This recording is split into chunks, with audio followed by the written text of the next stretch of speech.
Hello student, आज इस video के द्वारा हम वर्गीकीय पदानुक्रम और वर्गीकीय क्रमबद्धता के बारे में जानेंगे। तो पहले देखते हैं वर्गीकीय पदानुक्रम क्या है। यानी वर्गीकरण करते समय जो जितने भी स्टेप होते हैं उन्हें हम एक निश्चित क्रम में व्यवस्थित करते हैं।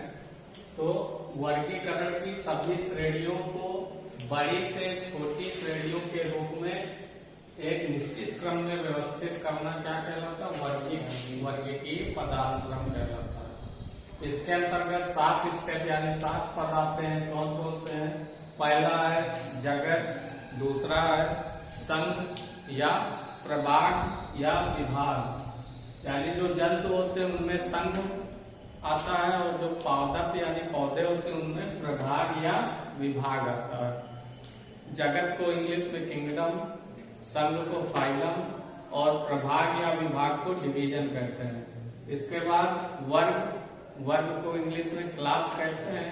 अगला है गण या क्रम, इसे इंग्लिश में ऑर्डर कहते हैं। इसके बाद कुल को फैमिली कहते हैं और उसके बाद वंश को जीनस कहते हैं और सबसे लास्ट में जाति को स्पीशीज कहते हैं। तो अगर यहाँ पे देखा जाए तो जाति क्या है? निम्नतम संवर्ग है और जगत क्या है? उच्चतम संवर्ग है। यानी अगर हमें किसी विशेष जाति के जीव के बारे में जानना है तो पहले उसकी जाति के बारे में अध्ययन करेंगे। यानी इसका मतलब निम्नतम से उच्चतम की ओर का मतलब ये है कि जातियों में समानताएं अधिक होती हैं और जैसे जैसे हम अगले उच्चतर संवर्ग में बढ़ते जाते हैं तो उनमें समानताएं जाति की अपेक्षा धीरे धीरे कम होती चली जाती है। जैसे जाति से बात की जाए तो जाति से वंश में समानताएं कुछ कम होंगी। वंश की बात की जाए तो वंश से कुल में कुछ समानताएं कम होंगी। तो इस तरह धीरे धीरे जैसे हम जगत तक पहुंचेंगे तो उनमें समानताएं या समान लक्षण बहुत कम होते जाते हैं। तो वर्गीकीय पदानुक्रम के अंतर्गत यानी जितने भी पद होते हैं या स्टेप होते हैं उन्हें एक निश्चित क्रम में व्यवस्थित करना क्या कहलाता है? वर्गीकीय पदानुक्रम। इसके बाद वर्गीकीय क्रमबद्धता क्या है? तो वर्गीकीय क्रमबद्धता का मतलब है यानी जितने भी पद आते हैं वर्गीकरण करते समय तो वो एक दूसरे से रिलेटेड होते हैं या उनमें एक प्रकार से क्रम निश्चित होता है। उनमें जैसे जैसे हम निम्नतम से उच्चतम की ओर बढ़ते जाएंगे तो उनमें कुछ समानताओं वाले लक्षणों की संख्या कम होती जाती है और वो एक साथ यानी सदस्य जो होते हैं उनकी संख्या में वृद्धि होती जाती है जैसे जैसे हम अगले उच्चतर संवर्ग में जाएंगे। लेकिन जो उनमें लक्षण होते हैं वो कम मैच करेंगे। जैसे जाति का मतलब है या जैसे मनुष्य है तो मनुष्य एक जाति को प्रदर्शित करता है यानी सभी मनुष्य क्या है? एक ही जाति के हैं।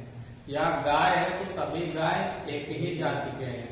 शेर है तो शेर एक जाति का है, बाघ अलग जाति का है, चीता अलग जाति का। तो जाति इस प्रकार से प्रदर्शित होती है कि कोई भी पादप हो या कोई भी जंतु हो जो समान लक्षण वाले हैं तो वो अलग जाति के होंगे। ठीक है। अब शेर और बाघ और चीता में कंपेयर किया जाए तो तीनों अलग अलग हैं। तो तीनों की जातियां क्या हैं? अलग अलग है। लेकिन अब जैसे अगले संवर्ग में हम जानेंगे उनका वंश, तो वंश तीनों का एक ही होगा क्योंकि कुछ न कुछ लक्षण इनके मैच करते हैं। तो स्टार्टिंग करते हैं वर्गीकीय क्रमबद्धता को जाति से। तो जाति क्या है कि वर्गीकीय अध्ययन में जीवों का वह समूह जिसमें कुछ मौलिक समानताएं होती हैं उसे हम जाति कहते हैं। और किसी भी जाति को उसके समीपस्थ यानी निकटतम संबंधित जाति से उनकी आकार की विभिन्नता के आधार पर हम उन्हें अलग कर सकते हैं या उन्हें पहचान सकते हैं। ठीक है। जैसे मान लीजिए एक जाति के हैं तो उसे हम निकटतम यानी जो बिल्कुल समीप का है तो उसके जो आकार की अध्ययन उसके द्वारा हम जान सकते हैं कि ये किस जाति का है, ये किस जाति का है। जाति शब्द का सबसे पहले प्रयोग किसने किया था? जॉन रे नामक वैज्ञानिक ने जाति शब्द का सर्वप्रथम प्रयोग किया था। इसके बाद अगला स्टेप क्या है? तो जाति क्लियर हुआ क्या है? यानी अलग अलग जो समान लक्षण दर्शाने वाली प्रजातियां उन्हें क्या कहते हैं? जाति कहते हैं। जैसे मनुष्य है तो मनुष्य एक अलग जाति को प्रदर्शित करता है, शेर अलग जाति को प्रदर्शित करता है, या इसी तरह कोई पादप ले जैसे गुलाब है तो गुलाब अलग जाति को प्रदर्शित करेगा, कमल अलग जाति को प्रदर्शित करेगा, सरसों अलग जाति को प्रदर्शित करेगा। वंश की बात की जाए तो वंश क्या होता है, जो संबंधित जातियां होती हैं वो एक साथ आ जाती हैं कुछ लक्षणों के आधार पर, तो संबंधित जातियों का समूह क्या कहलाता है, वंश कहलाता है, जिसमें क्या होता है कि जाति के गुण अन्य वंश में स्थित जाति की तुलना में समान होते हैं। एग्जाम्पल देखा जाए जैसे शेर है, चीता है, बाघ। शेर का वैज्ञानिक नाम पैंथेरा लियो, बाघ का पैंथेरा टिग्रिस और चीता का पैंथेरा पार्डस। तीनों में जाति अब हमें पहले से ही पता है कि किसी भी जीव का वैज्ञानिक नाम जो होता है वो दो शब्दों से मिलकर बना होता है। पहला शब्द उसका वंश होता है, दूसरा शब्द उसकी जाति होती है। तीन में जाति क्या है, लियो, पार्डस और टिग्रिस। तो लियो, पार्डस और टिग्रिस जातियां क्या हैं, अलग अलग हैं, लेकिन अगर वंश की बात की जाए तो इसमें भी पैंथेरा है, इसमें भी पैंथेरा है, इसमें भी पैंथेरा है। तो इनमें बहुत से गुण मैच करते हैं, बहुत से गुण समान है, इसलिए इन सभी को हम एक साथ पैंथेरा वंश में रखते हैं। यानी शेर को, बाघ को, चीता को हम, यानी ये हैं सब अलग अलग जातियों के और इन्हें हम एक साथ एक ही वंश पैंथेरा में रखते हैं। अब अगर पैंथेरा वंश की बात की जाए तो यह वंश दूसरे वंश कौन से, फेलिस वंश से भिन्न है। फेलिस वंश में कौन आता है, बिल्ली आती है। तो पैंथेरा वंश और फेलिस वंश ये दो अलग अलग वंश हैं। पैंथेरा वंश में शेर, बाघ, चीता आता है और फेलिस वंश में बिल्ली आती है। अब अगर कुल की बात की जाए, कुल मतलब फैमिली, तो अगला उच्चतर संवर्ग क्या है, कुल है, जिसमें संबंधित वंश आते हैं। यानी इसमें एक जैसे लक्षण वाले वंश एक साथ आ जाते हैं। जैसे इसमें वंश जो होते हैं वो जाति की तुलना में कम समानता दर्शाते हैं, कम समानता प्रदर्शित करते हैं। यानी जातियों में ज्यादा मैचिंग होती है, यानी एक लक्षण बहुत ज्यादा मैच करते हैं, और जैसे ही अगले उच्चतर संवर्ग वंश में देखेंगे तो उसमें लक्षणों की संख्या बहुत कम मात्रा में मिलती है। इसका उदाहरण देखें, जैसे पैंथेरा वंश में कौन था, शेर, बाघ, चीता। फेलिस वंश में कौन था, बिल्ली। तो इसे हम इन सभी को एक साथ किस कुल में रख देते हैं, फेलिडी कुल में। यानी इनके वंश अलग अलग थे, शेर, बाघ, चीता का वंश अलग था, बिल्ली का वंश अलग था, लेकिन इनका कुल सबका क्या है, एक ही है, फेलिडी कुल। अब फेलिडी कुल है तो यह कैनिडी कुल। कैनिडी कुल में कौन आता है, कुत्ता। तो उससे कुछ समानताएं भी प्रदर्शित करता है और कुछ असमानताएं भी प्रदर्शित करता है। यानी शेर, बाघ, चीता और बिल्ली ये किस कुल में आती है, फेलिडी कुल में, और कुत्ता किस कुल में आता है, कैनिडी कुल में। तो इन दोनों कुलों में कुछ समानताएं भी हैं और कुछ असमानताएं हैं। अगला स्टेप क्या है, गण या क्रम, अंग्रेजी क्या कहते हैं, आर्डर। अगला संवर्ग गण है, जिसमें संबंधित कुलों के समूह आते हैं। यानी अब यहाँ पर फैमिली के समूह आएंगे जिनके कुछ लक्षण एक समान होते हैं। अब उदाहरण देखा जाए तो कार्निवोरा गण, कौन सा, कार्निवोरा। कार्निवोरा गण में फेलिडी और कैनिडी दोनों कुलों के जितने भी सदस्य होते हैं वो आ जाते हैं। फेलिडी में कौन कौन आता था, शेर, बाघ, चीता, बिल्ली, और कैनिडी में कुत्ता।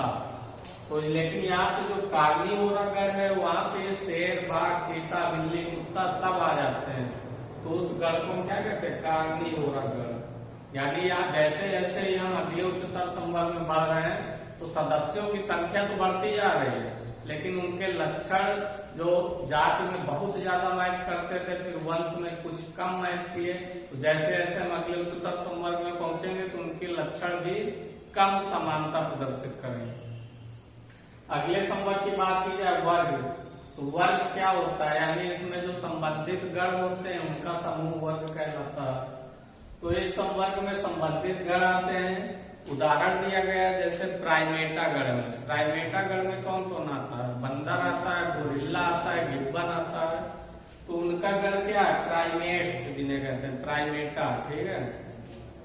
और कार्निवोरा गण, कार्निवोरा गण में कौन आता है? शेर, बाघ, चीता, बिल्ली, कुत्ता, ये सब कार्निवोरा गण के हैं। तो इन सभी को हम किस वर्ग में रख देते हैं? स्तनधारी वर्ग यानी मैमेलिया वर्ग में रखते हैं। और इसमें अन्य गण और भी आते हैं, ठीक है। मैमेलिया वर्ग में क्या होता है? यानी प्राइमेटा गण भी होता है, कार्निवोरा गण भी होता है और अन्य गण भी आते हैं। तो यहाँ पर ये जो कार्निवोरा गण था, प्राइमेटा गण था, इन सभी सदस्यों को हम एक साथ यहाँ रख लेते हैं और उसे हम क्या नाम देते हैं?